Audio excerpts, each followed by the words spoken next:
Hi everyone, welcome back to another video on tech and gaming reviews, and today in this video we're going to be discussing about the good possibility as to why this mother freaking PlayStation 5 Pro console being so expensive, and now with the way that Sony has been, especially here lately, even before the PlayStation 5 Pro was even a thing, we're going to be talking about as to why that we think that this stuff has been happening.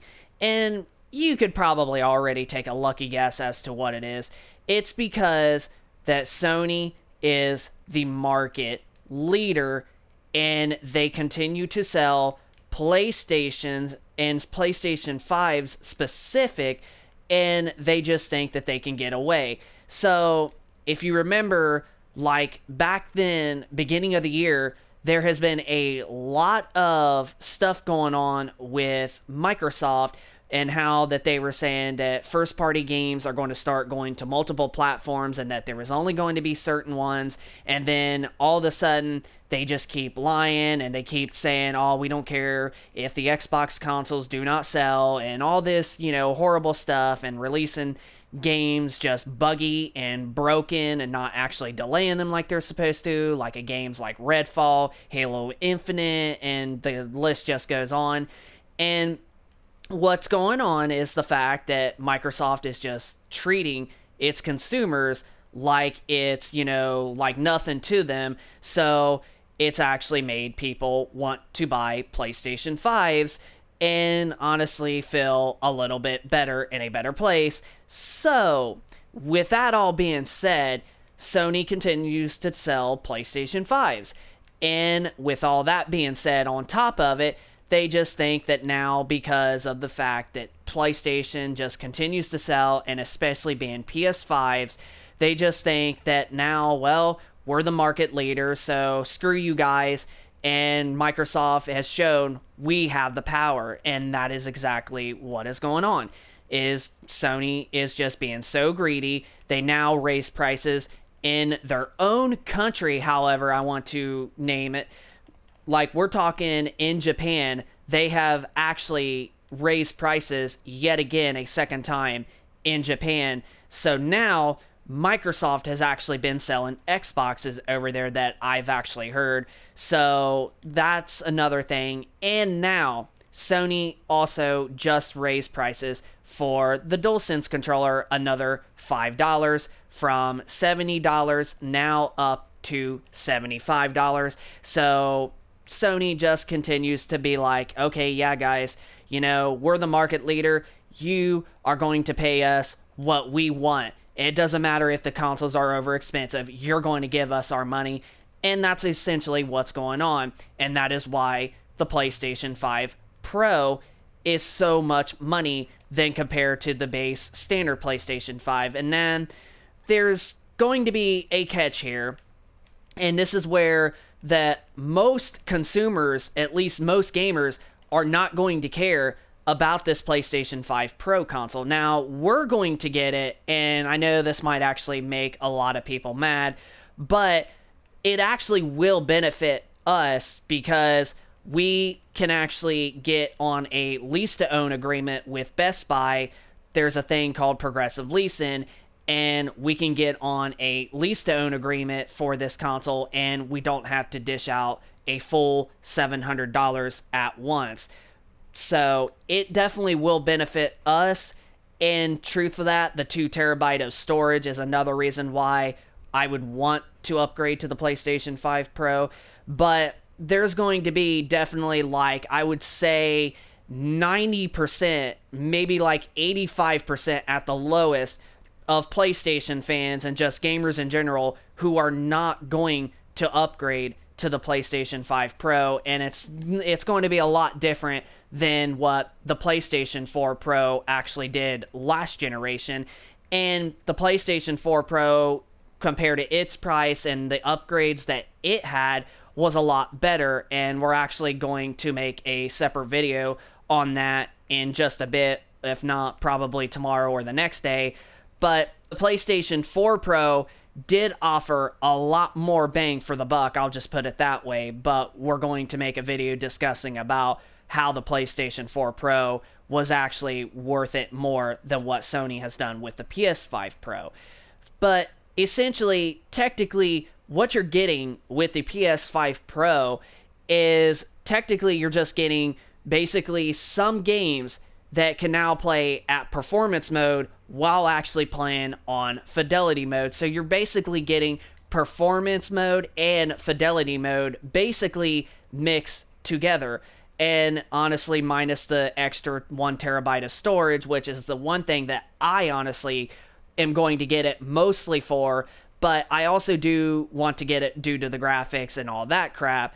But then again, this console is not going to be for the casual audience. And honestly, like I stated, I honestly don't think that the PS5 Pro is going to sell as much as the PlayStation 4 Pro did, because really, you're not really getting that much of a gap to justify the $200 to $250 price tag.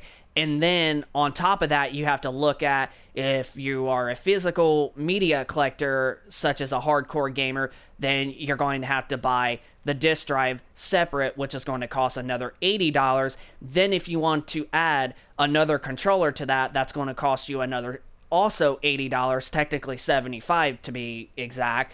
Then you're not going to also include the stand, which is going to cost another some bits of money, and we're talking $30 to $35. So in reality, you're going to be almost paying for everything together practically right near $1,000, and that's just not going to appeal all that well to especially the audience. And like I stated, I don't expect the PS5 Pro to honestly sell as much as the PlayStation 4 Pro did to the hardcore audience. I just don't see that happening, even though we're going to get it and we're going to get a benefit with doing a leasing tone for it, so we don't have to dish out the full $700 at once. We're going to have a few months to pay it off, but I don't really see the PS5 Pro really selling as much as the PS4 Pro. The PS4 Pro was actually touted as it sold 14 some, almost close to 15 million consoles. And when you add that from the standard PlayStation 4, it definitely does not seem like that's a lot. When you look at PS4 sales overall, we're sitting at around 120 million consoles. That's definitely only like a 15% of the audience. So if the PS5 Pro doesn't sell quite as much as the PS4 Pro did, that basically tells me that it's probably not even going to sell nowhere near 5 million units. And I honestly don't, unless Sony honestly somehow, like next year or something, drops the ball and says, okay, you can get the best console for gaming ever for $600, and then it includes the next biggest games such as Grand Theft Auto 6. If it's bundled with that for that price, then I can honestly see that the PlayStation 5 Pro could actually have some value to end up selling. But this is my perspective of what I think that the PlayStation 5 Pro should have been and the base PS5 should be.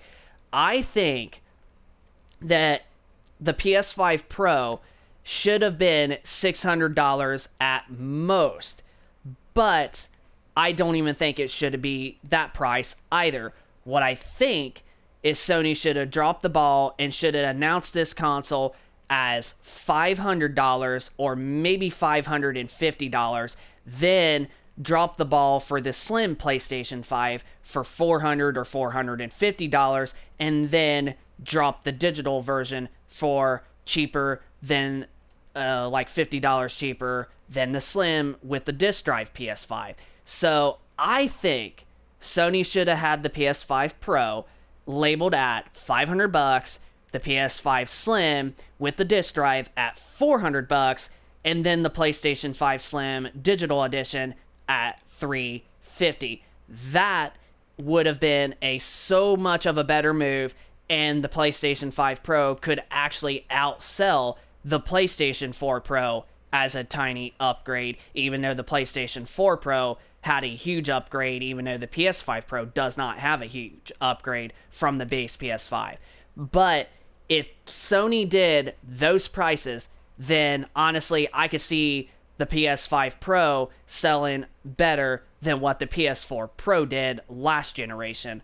But Sony is basically seeing the writing on the wall with Microsoft being the way it is to its consumers. So then Sony thinks, well, because they're the market leader, they can do whatever the hell they want. And because PlayStation 5 continues to sell, well, they're just like, well, you guys can just continue to brag us more money and bring us more money so we can be rich. Because our platform seems to be most popular, well, you need to give us more money so that way we can continue to take advantage of you. And that's exactly what Sony is doing, because not just the PlayStation 5 Pro with its price hike, but over in Japan with the current PS5s got raised again, and the DualSense controller in the US and everywhere has went up $5+ more. So that's honestly what I think is going on with Sony right now, is because of the fact that Microsoft continues to lie to its consumers and telling that games are going to go multi-platform. Hey, we don't care if you don't buy our console. And Sony still has a lot of good first-party games, even though they haven't released very many in the last year or so. But because they have still a ton more of first-party games than what Microsoft has, they have a huge selection, so the PlayStation 5 continues to sell and sell and sell, and because Sony thinks, well, we're going to continue being the market leader, let's just make more money, and so that's what they decided to do.